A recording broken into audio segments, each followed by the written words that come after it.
Hello and welcome to episode 49 of the 106 of the Second Photography Podcast. In this episode, I talk about an unfortunate mishap I had with one of my cameras and what I did to sort it out and what I'm going to do better next time, because I think I could do better really. So some time ago in my household, I did some tidying up and as a family we did some tidying up, and part of it was just moving things out of the way, collecting things, moving them out of the way, doing some reshaping, moving some things around, doing a bit of work, and essentially it meant that quite a lot of my things got put into my outside office. So I've got a sort of office space outside, and I put stuff in there from time to time, and it serves its purpose really well. It's somewhere where I can do photography. It's somewhere where I can store a bit of stuff if I need to. And on this occasion, I just put a load of random stuff in there. Some of that was camera kit. Now, I wasn't worried about it because while it is outside, it is secure and it doesn't leak or anything. So, there's no weather problems. So I actually put my 5D Classic, and I've been meaning to talk about my 5D Mark 1, my Canon 5D Mark 1 for some time, because it's a phenomenal camera that I still use to this day. It's a really good DSLR, and there's been quite a lot of things on sort of YouTube about Canon 5D1. It's a great value camera. Canon 5D1, is it still worth it? Well, I'd actually thought, I should probably give my opinion of it as someone who uses it, but I couldn't find it, and then I remembered, it's in the outside office, and I needed something else from there, so I went out there to get it, and I saw that some of the boxes were wet. Now, of course, I put some of the stuff in sort of Amazon boxes and cardboard boxes and move it out, and I found that some of them were wet, and I was quite alarmed. Have I got a leak? And I searched around, I couldn't find any other evidence of a leak. I'd actually put some moisture absorbers in some of the boxes. Now, I think what had happened, because they'd been in there for some time, the moisture absorbers had absorbed moisture from the atmosphere and become saturated, and they kept absorbing as they become saturated, and then water just sort of leached out of them. The cardboard boxes absorbed the moisture, and that explained why they were wet, and also explained why they didn't dry off as well, because they've got that moisture absorbing chemical with them, so it's not going to evaporate either. In the same box was my Canon 5D. So some strange things had happened. I have Peak Design clips that I put on to all my cameras, so they're really easy to fit on a DSLR. You just sort of loop them around, and it means you can use Peak Design camera straps, and it means you can quickly swap one from the other. I have a black rapid strap, but I actually found when I put that on my 5D, it fell off. Well, my 5D fell off, and it cracked part of the casing. It's not a bad crack, and it's not the end of the world. But I thought, I don't really want to use my black rapid anymore. So for those of you who don't know, a black rapid strap just screws in the bottom. It's got a 1/4 inch 20 tripod mount, and you just wind it into your camera like you would a tripod mount. But it fell off, and I sort of lost a bit of confidence in my black rapid strap, particularly for a heavier camera. So I've been using Peak Design straps. Now, the first sort of casualty of this moisture absorber leaching water was one of the Peak Design straps became furry with sort of this horrible silt, and it was wet, so I had to remove that. And I could tell where the stuff had leached onto my camera because I had these holes that had formed in the plastic. So thankfully the camera still works, but I was slightly alarmed, and I suppose it is testament to how good and rugged a Canon DSLR can be, particularly one of their Pro lines. So I actually thought that the Canon 5D was a magnesium alloy body. Now at the top I think it is metal, and that would explain the sort of reaction we had. So some of it is plastic and some of it is metal from what I can see. The top part certainly seems metal. So that was the bit that cracked when it got dropped, and it's got a small crack on it. The camera's not weather sealed anyway, so it's not having a crack there isn't the end of the world. It's never really limited performance. But I found that I had these two holes that I hadn't seen before, and they went quite deep. So I suspect that the chemical that absorbs water is, when it becomes saturated, becomes fairly acidic. That wouldn't surprise me. And maybe there are already sort of small chinks, or the paint had come off. But I found these big holes in the top right hand corner, just above where you put the compact flash card. Oh no. So the way I solved this was I first of all took the battery case off, and I don't know if everyone knows this, but with Canon DSLRs you can take, well, the 5D, I can't speak for all of them, you can actually take the battery the battery holder off. I'm just fiddling with it as I'm talking about it, if you heard some clicking. So you can open it up and there's a small pin. You can pull that back and you can completely take the battery cover off. And the reason you do that is you can then put a battery grip in. So you can easily slide a battery grip in. There's a storage compartment where you store the battery flap, we'll call it, on the battery grip. So I took that out, I took the battery out, and I also took off the bit where you put the lens when you don't have a lens. I have no idea what that's called, but I took that off and I left it for about 4 hours just to give it time to dry out. I also used a wet cloth and I wiped over the affected area and I just let it dry out. The next thing I did was I just got some super glue. I did a bit of research in that 4 hours about what best to use, and as I thought it was plastic, I wasn't sure it was plastic or metal. I just in the end went with using some super glue. Now if this was a lens, I really wouldn't want to use super glue because super glue gives off fumes. I think we've all seen on TV the police getting fingerprints by putting something in a sort of airtight container and something being evaporated. Well, that's actually solvent from super glue, and you obviously don't want that to get on your lens. But I didn't have a lens attached and it wasn't near where the lens goes, and it was on the outside, so I was quite happy just to use super glue. So let's put some super glue in to these holes, and I left it overnight.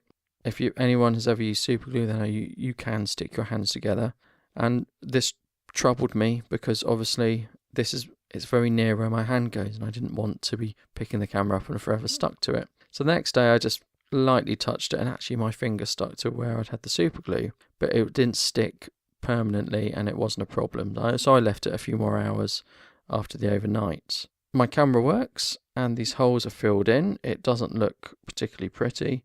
It doesn't look particularly professional, but it's done the job. It's stopped the hole getting any bigger. It offers some protection, and it means water and moisture, etc. aren't going to get in. It's not by any means perfect, and who knows, it may fall out someday. I've got my 5D, it still works, but maybe you might be thinking I was careless, and to a certain extent, I would agree. I had put a load of stuff out in my office, and I'd forgotten about it. It happens. I hadn't been shooting, and little bits of photography I'd been doing with specific cameras for specific reasons, and my 5D hadn't really factored into it. But it did remind me how easy it is to damage equipment, and I was lucky that I noticed it, because had I left it any longer, who knows, the electronic components might have become damaged, and it might have just become damaged beyond sensible repair.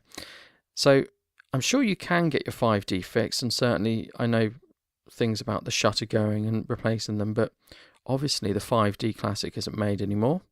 It's probably, if it did have a problem, it's touch and go whether to get it fixed, because it might cost more than the camera's worth to get it fixed.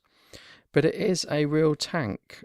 So I think you can probably get a Canon 5D Mark I for about £300 now. I think I paid probably about £500 many years ago for it. I bought it used. I wasn't particularly bothered about the shutter count, and I was moving up from a Canon APS-C DSLR. So I had the 550D, and primarily I got that because I was more keen on video at the time than photography. When I became more serious about photography, there was a certain thing lacking. Low light performance wasn't very good for the Canon 550D.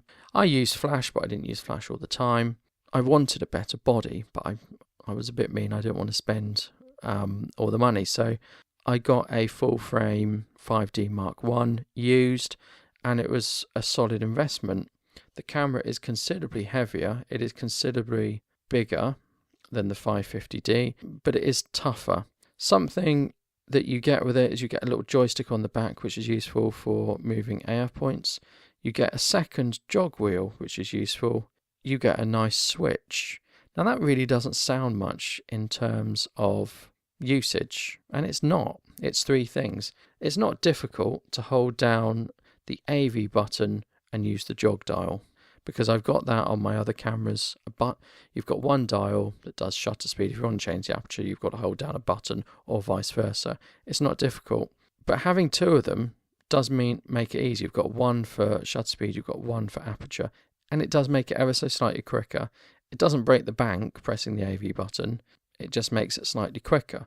And also, the way you hold it, you just move your thumb down and you move it, and then your thumb can quickly get to the joystick as well. We've also got a full coverage pentaprism, which again it's a minor thing. I don't think these are big showstoppers. What is the big showstopper for the camera? And there's something that's really big and there's something that's really small. Let's talk about the thing that's really small first, that you'd be surprised at. I really like the top LCD screen that shows you your camera settings, and there's even a button to press that illuminates it. So setting things like ISO, AF points, white balance, exposure compensation for flash, metering mode is much quicker to do on the 5D than it is on an APS-C camera, even one with a touch interface. And the reason being is it's just a press of the button and a move of the jog dial. And you can even do it at night time easily because you just illuminate the top panel. And so if you've got your camera in your hand, you just look down at the top panel. You don't need to look at the back of the screen, the LCD screen. You just look at this top LCD screen. And I know Canon has been had jibes made it for this sort of 1980s Casio watch LCD screen, but I think they're great. So you'll get them on the double-digit DSLRs like the 80D, the 77D, the 70D, the 50D. You don't get them on the triple-digit cameras like the 200D, the 550D, and you get them on the single-digit camera like the 5D, the 7D, the 6D, the 1D. I think they're really useful. I think they should stay. And I know on the EOS R, you've now got that, but it's more modern. It's not really that sort of LCD. That, for me, drastically speeds things up and makes things easier. The other benefit of the camera is you've got a full frame sensor. And I think APS-C sensors have come along and full frame sensors have come along. I can shoot at the highest ISO and be happy with the quality of the images. Natively, it goes up to ISO 1600, and then you can expand that to 3200. Now, that's not a great deal these days. For a camera that came out some time ago, it is a big deal. But at those high ISOs, I'm happy with the images I get. On the 550D, I really don't want to go above 800, and really sort of 400 is my limit, which means you are slightly stuck. I mean, I could go to 800, I could go higher, but the image quality really deteriorates. It's not very good.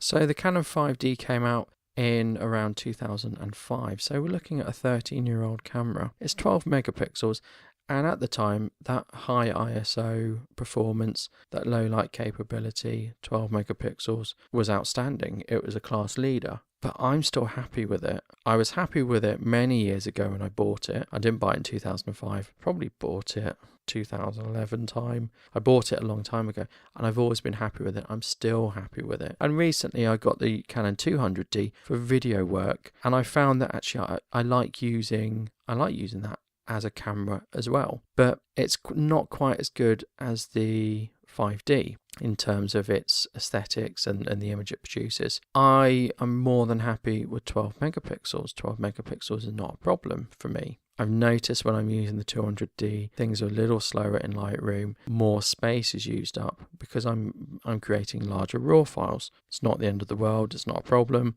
I'm happy with 12, and really I don't need to go over 12. The Canon 5D is just a really simple camera. It's easy to use. If I've ever let anyone use it, they pick up using it really easily. It's simple. You can see your settings, 2 wheels to control everything, buttons to everything else. It's got 9 autofocus points in that classic diamond, so you don't get autofocus edge to edge like you do with more modern cameras, but again, it's not a problem. And it's just good. Using a compact flash card isn't the end of the world. Now, I've actually got an adapter that allows you to put an SD card into a compact flash, and so I can put an SD card in, which I've got loads of. I can then hook it up to my phone if I want to, and I can upload images to my phone and from there anywhere really, because SD cards are so universal now that it's fine to shoot with an SD card. The only problem I had with an SD card was when I had an iFi card, I put it in compact flash holder and I formatted it in camera, basically broke my iFi SD card.